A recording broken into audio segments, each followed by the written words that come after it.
ভোর ৫টা। ব্ল্যাক কালারের মার্সিডিজ গাড়িটা হাওয়ার সাথে কথা বলতে বলতে ছুটে চলেছে ৫১ নম্বর জাতীয় সড়কের উপর দিয়ে। আচমকায় নিয়ন্ত্রণ হারিয়ে রাস্তার পাশে দাঁড়িয়ে থাকা বিশাল আকার শিরীষ গাছের সাথে বাড়ি খেল। গাড়ির ভিতরে বসে থাকা দুজন মানুষের আর্তনাদ শোনা যাচ্ছে। কিছুক্ষণের মধ্যেই পথচারীরা গাড়িটিকে ওরকম অবস্থায় দেখতে পেয়ে ছুটে চলে আসে। গাড়িটির সামনের কাঁচ ভেঙে গেছে। গাড়িটির সামনের ইঞ্জিন রাখা জায়গাটা ভেঙে দুমড়ে মুচড়ে গেছে। লোকজন অতি আগ্রহী হয়ে ভেতরে পর্যবেক্ষণ করতে লাগলো। দেখতে লাগলো ভেতরে আর্তনাদ করা মানুষগুলো বেঁচে আছে নাকি মারা গেছে। গাড়ির দরজাটা খুলতেই দেখতে পেল এয়ার ব্যাগের উপর ক্ষতবিক্ষত দুজন মানুষ রক্তাক্ত অবস্থায় জ্ঞান হারিয়ে পড়ে আছে। কৌতূহলী মানুষজন আহত মানুষ দুটিকে হাসপাতালে নিয়ে যাওয়ার পরিবর্তে মোবাইলে ভিডিও রিলস বানাতে ব্যস্ত হয়ে পড়েছে। কেউ আবার ভয়ে এগোতে চাইছে না পুলিশ কেস হয়ে যাবে বলে। ঠিক তখনই একটা মেয়ে আচমকায় সবাইকে চিৎকার করে ধমক দিতে লাগলো। কেমন মানুষ আপনারা? লজ্জা করেন আপনাদের? এভাবে মানুষ দুটো রক্তাক্ত অবস্থায় অজ্ঞান হয়ে পড়ে আছে, তাদেরকে হসপিটালে না নিয়ে যাওয়ার পরিবর্তে আপনারা মোবাইল দিয়ে ভিডিও করছেন। মনুষ্যত্ব হারিয়ে গেছে আপনাদের। সরুন বলছি, সরুন। মানুষ দুটোকে বের করার ব্যবস্থা করতে হবে, হসপিটালে নিয়ে যাওয়ার ব্যবস্থা করতে হবে। মেয়েটির চিৎকার শুনে আশেপাশের লোকজন গুলি কিছুটা ইতস্তত বোধ করে পাশে দাঁড়িয়ে থাকা ভ্যান স্ট্যান্ড থেকে দুটি ইঞ্জিন ভ্যান এনে মানুষ দুটিকে তুলে নিয়ে পাশেই থাকা ছোট্ট হাসপাতালটিতে নিয়ে গেল। বিকাল ৫টা। হাসপাতালে পুলিশ এসেছে। হাসপাতালের এমার্জেন্সি কেবিনে মানুষ দুটি ভর্তি। একজনের আঘাতটা একটু গুরুতর, আর একজনের একটু কম। ইতিমধ্যেই নার্স এসে খবর দিলেন ওনাদের মধ্যে একজনার জ্ঞান ফিরেছে। সাথে সাথে পুলিশ ইন্সপেক্টর কেবিনের প্রবেশ করলেন। পুলিশকে দেখেই আহত ব্যক্তিটি পিটপিট করে চোখ খুলল। ইন্সপেক্টর সাহেব জিজ্ঞেস করলেন, আপনার নাম কি? আমি এখানের ওসি ইন্সপেক্টর রবি দাশগুপ্ত।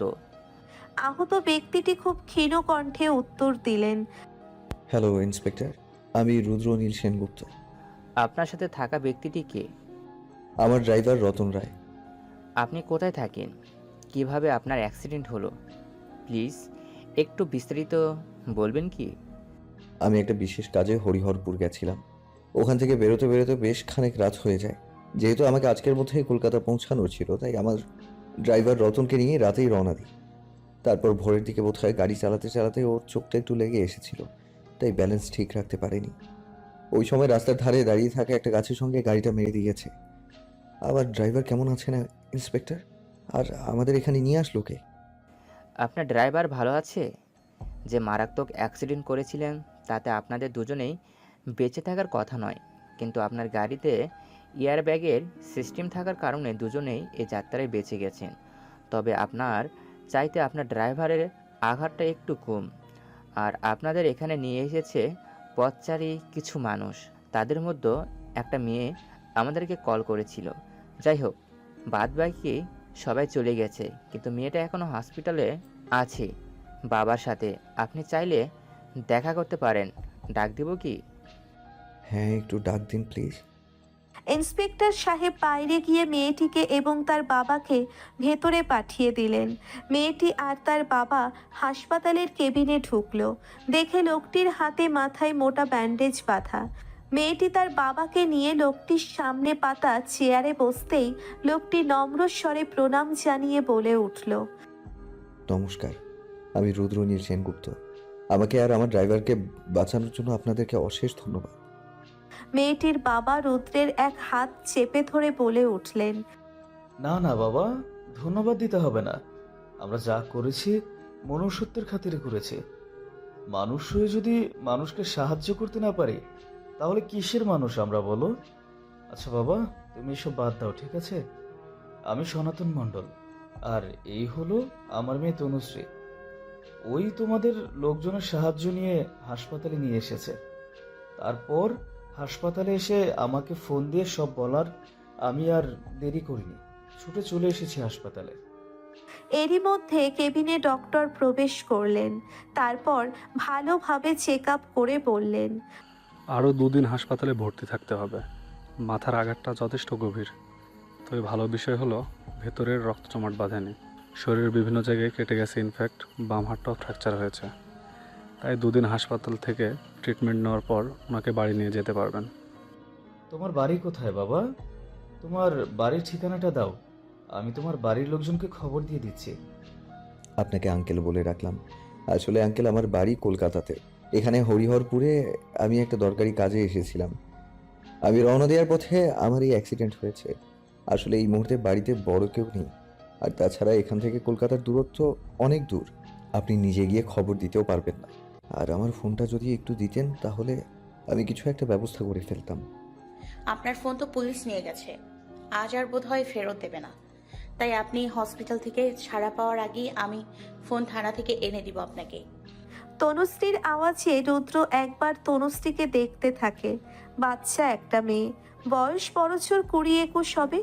উজ্জ্বল শ্যাম বর্ণের ছটফটে একটি মেয়ে, ফোলা ফোলা গাল দুটো, নাকটা আংশিক বোচা, কিন্তু মুখের সাথে দারুণ মানানসই।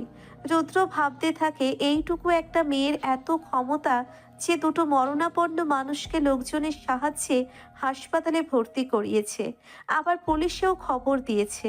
প্রথম দর্শনেই মেয়েটিকে অনেক বেশি ভালো লেগে গেল রুদ্রের। ইতিমধ্যে কেটে গিয়েছে আরো 2টি দিন।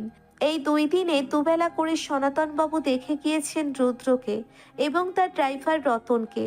সাথে করে বাড়ির বানানো ভাত, মাছের ঝোল, ফল, ঔষধ সবই উনি সাথে করে নিয়ে এসেছিলেন। 2 দিন বাদে ডাক্তারবাবু দুজনকেই রিলিজ করে দেন। এই মুহূর্তে রুদ্রের যাওয়ার জায়গা নেই, ফোনটাও পুলিশের কাছে এখনো হাতে পায়নি।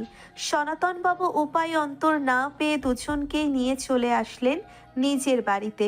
রতন কিছুটা সুস্থ, কিন্তু রুদ্র এখনো দুর্বল, ঘাগুলো ধকধক করছে। এরই মধ্যে ওসি সাহেব সনাতনবাবুর বাড়িতে এসে রুদ্রের সঙ্গে দেখা করে গেছেন। যাওয়ার সময় রুদ্রের ফোন, অফিস ব্যাগ, ল্যাপটপ যা গাড়ির মধ্যে ছিল দিয়ে গেছেন রুদ্রের কাছে। রুদ্র ফোন হাতে পাওয়া মাত্রই দেখে তাতে চার্জ নেই। নিজের লাগেজ ব্যাগ খুলে চার্জার বের করে চার্জে দিয়ে ফোন অন করলেন। করার সাথে সাথে দেখেন প্রায় 500টা মিসড কল ও 100রও বেশি ভিডিও মিসড কল। সবই বাড়ির নাম্বার থেকে এসেছে। সাথে সাথে কল ব্যাক করলো। ওপাশ থেকে রুদ্রের মা উত্তেজিত স্বরে রুদ্রকে বকতে লাগলেন। কিছুক্ষণ চুপচাপ মায়ের বকা খাওয়ার পর রুদ্র ধীরে ধীরে বললেন, মা, আমি ঠিক আছি। একটা ঝামেলায় পড়ে গেছিলাম বলে কল করতে পারিনি, আর ফোনে চার্জ ছিল না বলে ফোন অফ ছিল। আর একটা সমস্যা হয়েছে। কি সমস্যা? মা, রতনের শরীরটা একটু খারাপ, তাই আমার আসতে হয়তো আরও 1-2 দিন লেট হতে পারে। তুমি চিন্তা করো না। আর হ্যাঁ, পাখি কেমন আছে ওর খেয়াল রেখো তুমি। রুদ্রের মা পাখির ব্যাপারে খোঁজ খবর দিয়ে বললেন তাড়াতাড়ি সাবধানে ফিরে আসতে, তারপর ফোন রেখে দিলেন।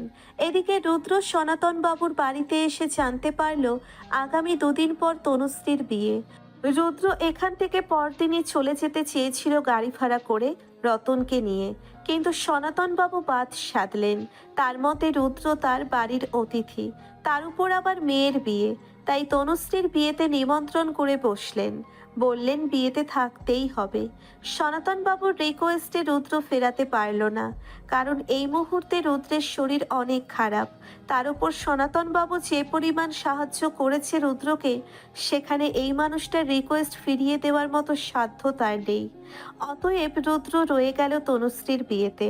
ঠিক হলো বিয়ের পরের দিন রুদ্র রতনকে নিয়ে রওনা দেবেন কলকাতায়। সনাতনবাবু খুবই অমায়িক মানুষ। বিষয় আশায় সম্পত্তি কম থাকলেও তিনি ছিলেন বিরাট মনের অধিকারী।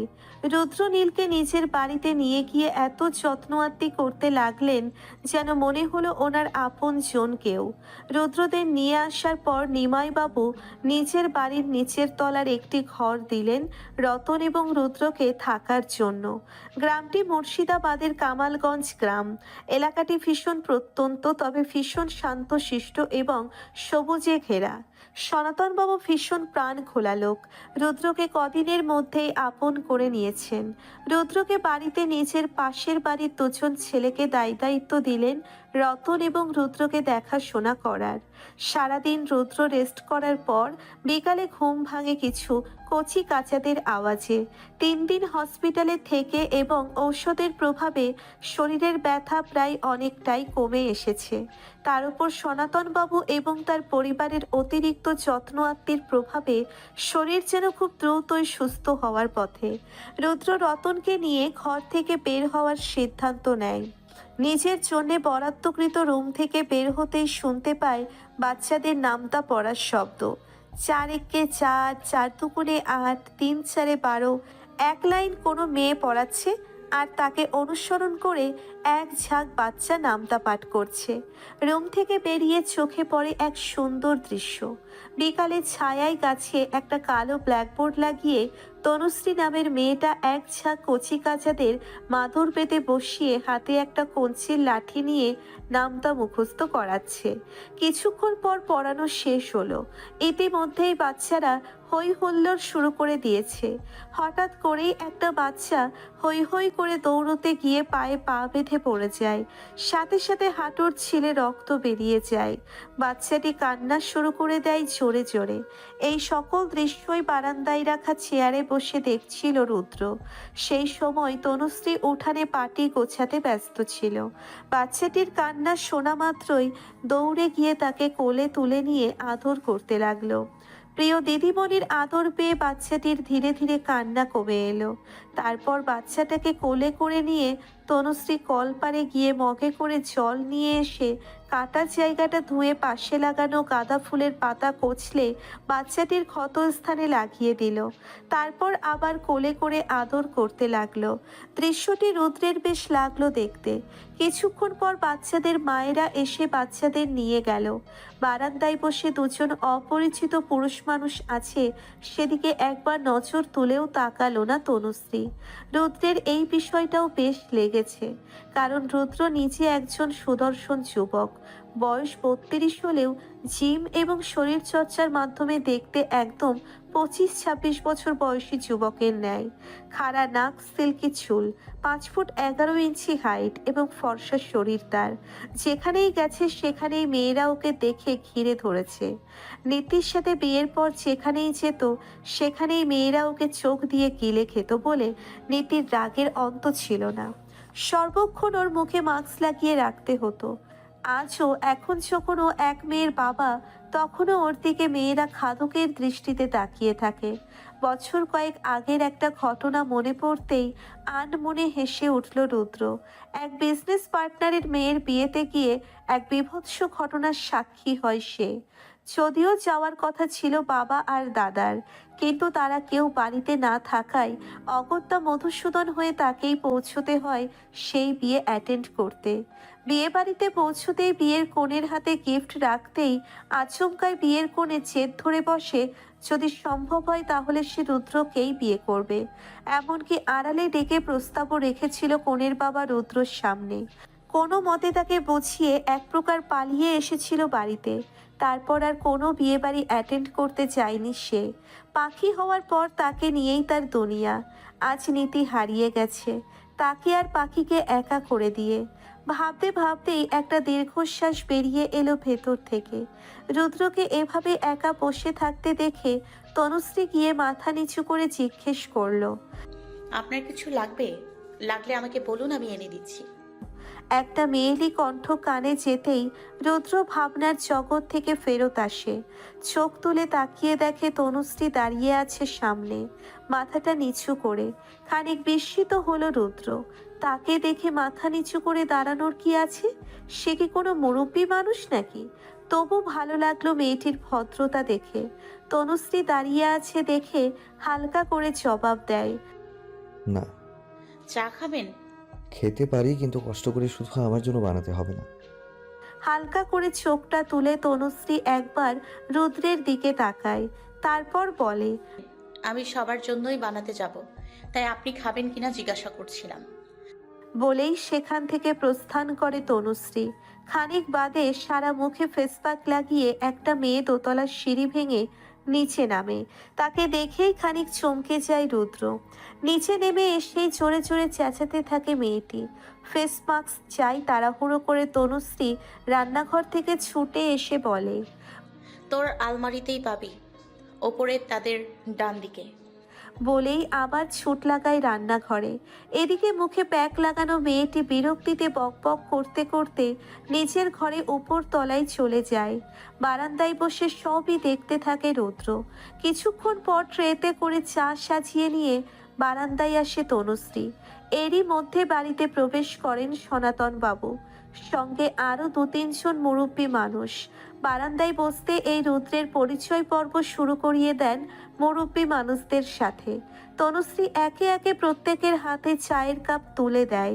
সাধারণ আদা দেওয়া রং চা, কিন্তু স্বাদটি অসাধারণ। প্রত্যেকের মুখেই তনুশ্রীর সুনাম। কথায় কথায় রুদ্র জানতে পারে যে ছেলেটির সঙ্গে তনুশ্রীর বিয়ে হচ্ছে সে পাশের গ্রামেই থাকে। ভালো অবস্থাপন্ন ঘর, চাষবাস আছে। তবে ছেলেটি শহরে একটি কোম্পানির অ্যাকাউন্টেন্ট। মাসে প্রায় 30,000 টাকা স্যালারি। তার উপর কোম্পানির মালিকের নেক নজরে আছে। এমন ভালো ঘর বর পাওয়া কি চারটিখানি কথা? তনুশ্রী ভাগ্যবতী অবশ্যই। স্যালারির পরিমাণটা শুনে রুদ্র মনে মনে একটু অবাক হলো। কারণ সামান্য 30,000 টাকা তার একদিনের রেস্টুরেন্ট খরচ। সেই স্যালারি এদের কাছে এত দামি। সন্ধ্যা ঘুরতে না ঘুরতেই মুরব্বীদের আড্ডা বেশ জমে উঠেছে রুদ্রের সঙ্গে। এরই মধ্যে নজরে আসে এক অসামান্য দৃশ্য। গায়ের সালোয়ার কামিজটা পাল্টে একটা শাড়ি আটপৌড়ে করে পরে মাথায় ঘোমটা দিয়ে হাতে ধূপ দ্বীপ নিয়ে উঠোনে রাখা তুলসী মন্দিরের তলায় দিয়ে শঙ্খ বাজাতে শুরু করলো তনুশ্রী। তারপর ধীরে সুস্থে ধূপকাঠি আর প্রদীপটা হাতে নিয়ে সারা উঠান বাড়ি ঘরময় তার ভাব ছড়াতে লাগলো। তারপর বারান্দায় বসা মুরব্বীদের উদ্দেশ্যে মাটিতেই একটা প্রণাম করলো। আর সমস্ত মুরব্বী সহ সনাতনবাবু ওখানে বসেই দুহাত তুলে আশীর্বাদ করলেন তনুশ্রীকে। আস্তে ধীরে তনুশ্রী হেঁটে নিজের ঘরে চলে গেল। সনাতনবাবু নিজের চোখ মুছলেন, কান্নায় ভেঙে বলতে লাগলেন, মামরা মেয়েটা আমার বড়ই লক্ষ্মী। কাল বাদে পরশু চলে যাবে, আমার ঘরটা খালি করে দিয়ে যাবে। কে আমায় সকালে উঠিয়ে চা ওষুধ জলখাবার এনে দেবে? স্নানের সময় গামছা তেলের কৌটো কে গিয়ে দিবে? মাঠের থেকে ঘেমে নিয়ে এলে কে এক গ্লাস ঠান্ডা শরবত আমার মুখে তুলে দিবে? সনাতনবাবু মুখের আহাজারি শুনে অন্যান্য মুরব্বীরাও চোখে জল এনে তাকে সান্ত্বনা দিতে লাগলেন। রুদ্র এসব কিছুই বেশ মনোযোগ সহকারে দেখতে লাগলো। কারণ শহরের বিয়ে আর গ্রামের বিয়ের মধ্যে ঠিক কতটা তফাৎ সে আজ বুঝতে পেরেছে। শহরের বিয়েতে থাকে না কোনো হৃদয় স্পর্শী টান, যেখানে শুধুমাত্র অর্থের ছড়াছড়ি। কে কত দামি পোশাক পরবে, কে কত টাকার গহনা পরবে, গহনা সোনার নাকি হীরের, এই সবই আলোচনা হয়। তারপর তো আসে খাবার দাবার, পার্টি কোথায় হবে, কোন 5 স্টার হোটেল চুজ করা হবে, ইত্যাদি ইত্যাদি। কিন্তু গ্রামে এসে আজ রুদ্র বুঝতে পারছে একটা বাবার কলিজার টুকরো হয় তার মেয়ে। সে যখন শ্বশুর বাড়ি যাবে তার বাবার বাড়ি খালি করে দিয়ে বাবার কলিজা ছেঁড়া দুঃখটা ঠিক কতটা মারাত্মক হয় তা বুঝতে পারছে রুদ্র। ঠিক এমন সময় নিজের মেয়ে পাখির কথা মনে পড়ে গেল রুদ্রের। যখন সে পাখিকে বিয়ে দেবে হয়তো এতটাই দুঃখ পাবে মনে মনে। এসব কথা ভাবতেই বুকের ভেতরটা মোচড় দিয়ে উঠল রুদ্রর। সন্ধ্যার পরপর মুরব্বীরা সবাই যে যার বাড়ি চলে গেছে। রাতে রুদ্রকে খাবার খাইয়ে সনাতনবাবু নিজে গেলেন রুদ্রকে তার ঘরে শুতে দিতে। রুদ্রের ঘরে এসে আবার এক দফা গল্পের আসর বসালেন সনাতনবাবু। সে আসরে রতন, রুদ্র, সনাতনবাবু ও তনুশ্রীর 2 মামা উপস্থিত। আসলে বিয়ে বাড়ির উপলক্ষে তনুশ্রীর 2 মামা আগে ভাগেই ভাগ্নির কাছে উপস্থিত হয়েছে। মা মরা মেয়ে তনুশ্রী, তাই দিদির ইচ্ছে অনুযায়ী তার মেয়ের বিয়েতে যাতে কোনো কমতি না থাকে তাই তারা বিয়ের 2-3 দিন আগেই উপস্থিত হয়েছে এই বাড়িতে। গল্পের এক পর্যায়ে উৎসুক সবাই জানতে চাইলেন রুদ্রের পরিবার সম্পর্কে। রুদ্র বলল, আমার বাড়ি কলকাতার দমদম এয়ারপোর্ট এলাকায়। বাড়িতে মা বাবা দাদা বৌদি তাদের এক ছেলে আছে। আমার মেয়ে আছে 1.5 বছর বয়সের। উৎসুক সকলে রুদ্রের ওয়াইফের কথা জানতে চায়। তখন পাশ থেকে রতন ড্রাইভার বলে ওঠে, ম্যাডাম নেই, উনি মারা গেছেন পাখি মায়ের ডেলিভারির দিন। উপস্থিত সকলে খুব দুঃখ প্রকাশ করে আর রুদ্র মাথা নিচু করে বসে থাকে সকলের সামনে, কারণ ঋতুর মৃত্যুটাকে সে আজও ভুলতে পারেনি। প্রথম ভালোবাসার মানুষ সে, তাকে কি অতি সহজে ভোলা যায়? দেখতে দেখতে মাঝে আরও আরেকটা দিন পার হয়েছে। বাড়িতে আত্মীয় স্বজন গিজগিজ করছে। আজ তনুশ্রীর বিয়ে, রাস্তার ধারে বাড়ি, বাড়ির উঠানে বড় বড় দুটো সাউন্ড বক্স বাজছে। সকাল থেকেই শুরু হয়েছে নান্দিমুখ উৎসব। গ্রামের মহিলাদের মুহুর মুহুর শঙ্খধ্বনি ও উলুধ্বনি আকাশে বাতাসে ছড়িয়ে পড়েছে। ঘুম থেকে উঠেই রুদ্র দেখতে পেল তনুশ্রী মেয়েটা গলায় তুলসী কাঠের মালা, সুতির শাড়ি পরে, হাতে শাখা পলা পরে বারান্দার পাশে থাকা গাছের তলায় বসে আছে। সেখানে শামিয়ানা টাঙিয়ে রাখা হয়েছে। তার নিচে পাটি পেতে গ্রামের কয়েকজন মহিলারা গ্রাম্য গান শুরু করেছে। কিছু গ্রাম্য বৃদ্ধা মহিলা হাতে পান পাতা নিয়ে কোমর দুলিয়ে দুলিয়ে সেই গানের তালে নাচতে শুরু করেছে। পাশে বসা কয়েকজন অল্প বয়সী মেয়ে তনুশ্রীর দুহাত ভরে লাগিয়ে দিচ্ছে কাঁচা মেহেন্দি। দৃশ্যটা দারুণ। হাতে থাকা মুঠো ফোনে আচমকাই বাড়ির নম্বর থেকে ফোন দেখে রিসিভ করে রুদ্র। ওপাশ থেকে রুদ্রের বাবা রোদ্দুর সেনগুপ্তের চিন্তিত গলায় কথা শুনে চমকে ওঠে রুদ্র। তিনি হয়তো কোথা থেকে জানতে পেরেছেন রুদ্রের অ্যাক্সিডেন্টের খবর। তিনি অলরেডি গাড়ি নিয়ে এবং সঙ্গে বড় ছেলে শুভ্রনীলকে নিয়ে রওনা দিয়েছেন রুদ্রের কাছে। তাই বাড়ির লোকেশনটা জানার জন্য ফোন করেছিলেন তারা।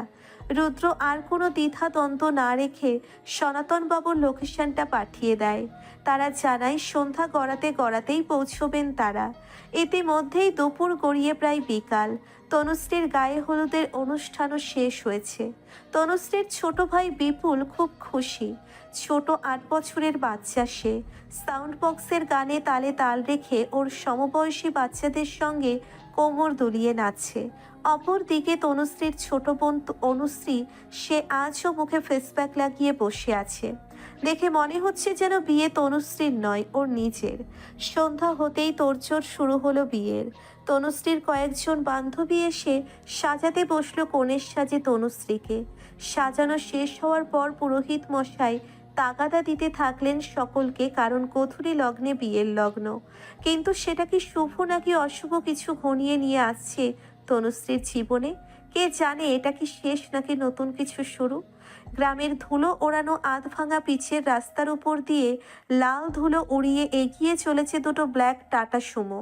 মুর্শিদাবাদের কামালগঞ্জ গ্রামে পৌঁছতে পৌঁছতে সময়টা বিকেল 4টের কাছে পৌঁছে গেছে। প্রথম গাড়িতে রয়েছেন সেনগুপ্ত ইন্ডাস্ট্রিজের মালিক রোদ্দুর সেনগুপ্ত ও তার বড় ছেলে শুভ্রনীল সেনগুপ্ত। পেছনের গাড়িটিতে রয়েছে একজন ডক্টর, একজন নার্স ও সঙ্গে 4 জন বডিগার্ড। রুদ্রের কাছ থেকে লোকেশন নিয়ে তারা পৌঁছে গেলেন কামালগঞ্জ গ্রামে।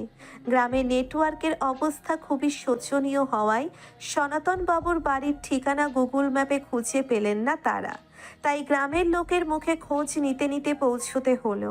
বিকেল তখন 4:30 বাজে। একটা বিয়ে বাড়ির সামনে এসে দুটো ব্ল্যাক টাটা সুমো ব্রেক কষলো। গোধূলি লগ্নে বিয়ে হওয়ায় গাড়ি দুটো পৌঁছতেই বিয়ে বাড়ির লোকজনদের মধ্যে হইচই শুরু হয়ে গেল। গ্রামের লোক, তাই বিয়ে বাড়িতে মানুষজনের সংখ্যা স্বাভাবিকভাবেই বেশি। চারিদিকে হইচই উঠে গেল বর এসেছে বর এসেছে বলে। সনাতনবাবুর স্ত্রী নীলিমা অর্থাৎ তনুশ্রীর ছোট মা হন্তদন্ত হয়ে বরণডালা নিয়ে প্যান্ডেলের গেটে এসে দাঁড়ালেন, সঙ্গে গ্রামের মহিলা বৃদ্ধা সকলে। গাড়ির সামনে চটলা দেখেই পেছনের গাড়ি থেকে 2 জন গার্ড নেমে দাঁড়ালো। তারপর রোদ্দুর সেনগুপ্তের ইশারা অনুযায়ী গার্ড দুটো চলে গেল সনাতন বাবুকে খুঁজতে। গাড়ি থেকে কাউকে বেরিয়ে আসতে না দেখে গ্রামের মহিলারা যারা দাঁড়িয়েছিলেন গেটে, তারা প্রত্যেকেই অনেকটা অবাক। গার্ড দুটো গিয়ে সনাতন বাবুর খোঁজ করতেই তিনি ছুটে এলেন। গার্ড দুটো তাকে নিয়ে এসে রোদ্দুর সেনগুপ্তের গাড়ির সামনে দাঁড় করালো। বেশ খানিকক্ষণ পর রোদ্দুর সেনগুপ্ত গাড়ির দরজা ঠেলে বেরোলেন। শুটপুট পরা একজন বয়স্ক ভদ্রলোককে দেখে চাষি সনাতন ভীষণ অবাক হলেন। প্রশ্ন করলেন, আপনাকে তো চিনতে পারলাম না, কাকে চাই আপনার?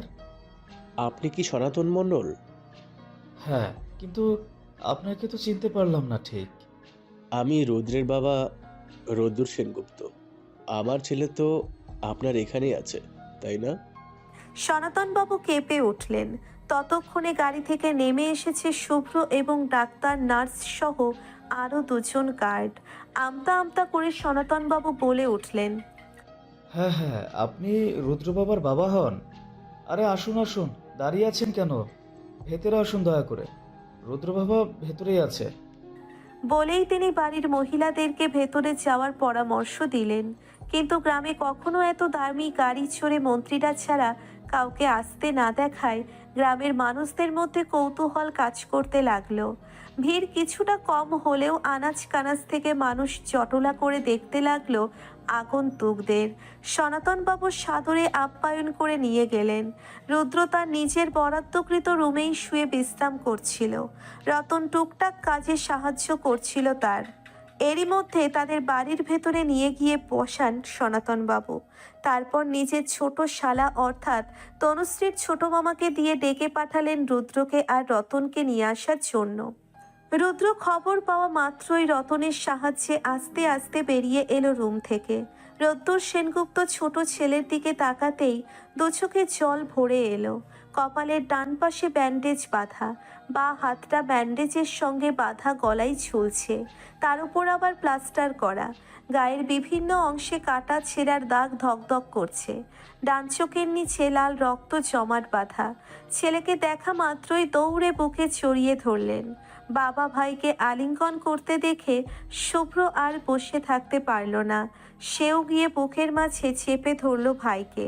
বারান্দায় উপস্থিত বিয়ে বাড়িতে থাকা আত্মীয় স্বজন, সনাতনবাবু, তার স্ত্রী নীলিমা এবং আরও অনেকেই এই চরম মুহূর্তের সাক্ষী হয়ে দাঁড়িয়ে রইলেন।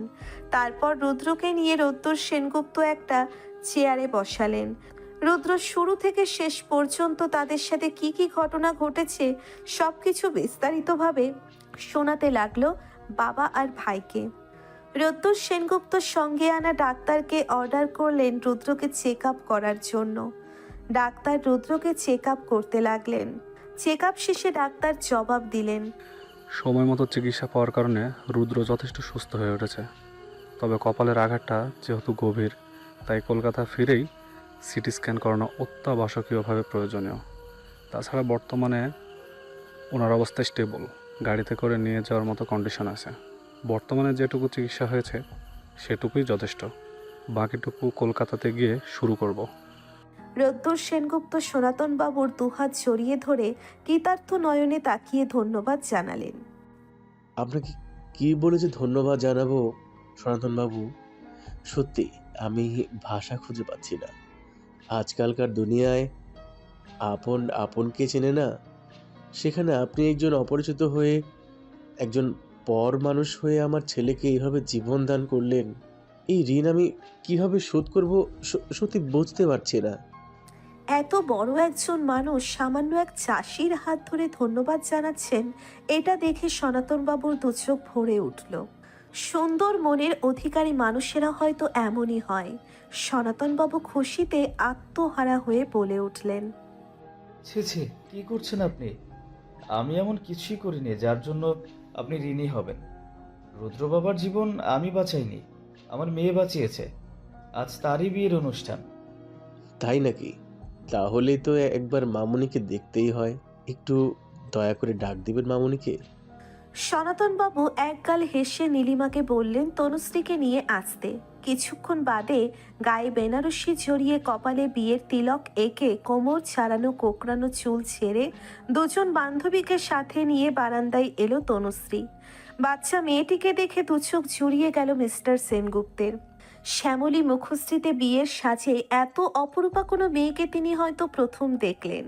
কানে গলায় স্বর্ণালঙ্কার ঝলমল করছে, কপালে লাল বড় টিপকে ঘিরে সাদা তিলকের আঁকিবুকি কলকা নজর কাড়া সৌন্দর্য এনে দিয়েছে মুখশ্রীতে। তনুশ্রীকে দেখে রোদ্দুর সেনগুপ্ত নিজের পাশে এসে বসার জন্য ডাক দিলেন। মাথা নিচু করে তনুশ্রী রোদ্দুর সেনগুপ্তের পাশে গিয়ে দাঁড়ালো। সনাতনবাবু পরিচয় করিয়ে দিলেন তনুশ্রীর সঙ্গে রোদ্দুর সেনগুপ্তের। পরিচয় পাওয়া মাত্রই তনুশ্রী নিচু হয়ে প্রণাম করলেন রোদ্দুর সেনগুপ্তের পায়ে। মেয়েটির ভদ্রতা দেখে যথেষ্ট ইমপ্রেসড হলেন তনুশ্রীর উপর। তারপর নিচের গলার সোনার চেইন খুলে তনুশ্রীর গলায় পরিয়ে দিতে চাইলেন। সাথে সাথে তনুশ্রী ভয়ে আঁতকে উঠল, মাথা তুলে বলল, ছি ছি জ্যাঠামশাই, আপনি কি করছেন? তোমায় পুরস্কার দিচ্ছি মা, তুমি আমার ছেলের জীবন বাঁচিয়েছো, তাই একটা ছোট্ট পুরস্কার। আমি এসব পুরস্কার পাবার লোভে করিনি জ্যাঠামশাই। মানুষ হয়ে মানুষের পাশে দাঁড়াতে হয়, তাই আমি আপনার ছেলের ওই মুমূর্ষু অবস্থায় তার পাশে দাঁড়িয়েছি। এর পরিপ্রেক্ষিতে আপনি আমায় পুরস্কার দিয়ে আমাকে ছোট করবেন না প্লিজ। আপনি যদি আমায় এই মুহূর্তে সোনার অলংকার পুরস্কার হিসেবে দেন, আমি সত্যি খুব কষ্ট পাবো। রোদ্দুর সেনগুপ্ত আরও ইমপ্রেসড হলেন। মেয়েটি ভদ্র হওয়ার সাথে সাথে নির্লোভ বটে। যথেষ্ট খুশি হলেন তনুশ্রী ব্যবহারে। তারপর হাতের ইশারায় পাশে বসতে বললেন। তনুশ্রী পাশে বসলেই তিনি তার মাথায় হাত বুলিয়ে দিয়ে বলে উঠলেন, এতটুকুনি বয়সে তোমার এত গুণ! সনাতন বাবু, সত্যি আপনার মেয়ে হীরের টুকরা। যার বাড়িতে যাবে তার বাড়িতেই আলো ছড়াবে। মেয়ের গুণের গুণগান সনাতনবাবু সবসময়ই শুনতেন। গ্রামের লোক থেকে শুরু করে পাড়া প্রতিবেশী আত্মীয় স্বজন প্রত্যেকেই তনুশ্রীর গুণের গুণগান করত। আজ আবার বাইরের একজন এসে তনুশ্রীর গুণগান করায় তিনি আরও খুশি হলেন। নিজেকে পৃথিবীর সবচেয়ে সুখী পিতা মনে হতে লাগলো তার। চোখে জল নিয়ে এসে বললেন, তা যা বলেছেন দাদা, বুকটা ফেটে যাচ্ছে জানেন তো দাদা। আজ আমার তনুমা আমার ঘর খালি করে দিয়ে চলে যাবে। তা কোন ক্লাসে পড়ো তুমি মা? এবার আমার ফাইনাল ইয়ার চলছে, সংস্কৃত অনার্স। বাহ, খুব সুন্দর। ঠিক আছে মা, তুমি ঘরে যাও। রোদ্দুর সেনগুপ্ত রুদ্রকে নিয়ে ওই মুহূর্তে বেরিয়ে যেতে চাইলেই সনাতনবাবু বাদ সাধলেন। তিনি তনুশ্রীর বিয়ের নিমন্ত্রণ করে বসলেন। তিনি একটা সুযোগ চাইলেন আতিথেয়তা করার। সনাতনবাবুর আবদার ফেলতে পারলেন না রোদ্দুর সেনগুপ্ত, কারণ ছেলের জীবন বাঁচানোই অলরেডি ঋণী হয়ে আছেন। তাই কৃতজ্ঞতা জানাতে তিনি আমন্ত্রণ গ্রহণ করলেন। কথা দিলেন বিয়ের পর্ব ছুকে গেলেই রাতেই রওনা দেবেন কলকাতার উদ্দেশ্যে। মাথায় বাজ পড়া মনে হয় একেই বলে। সময় কখন কাকে কোন রূপ দেখায় সেটা সময়ই বলে দিতে পারে।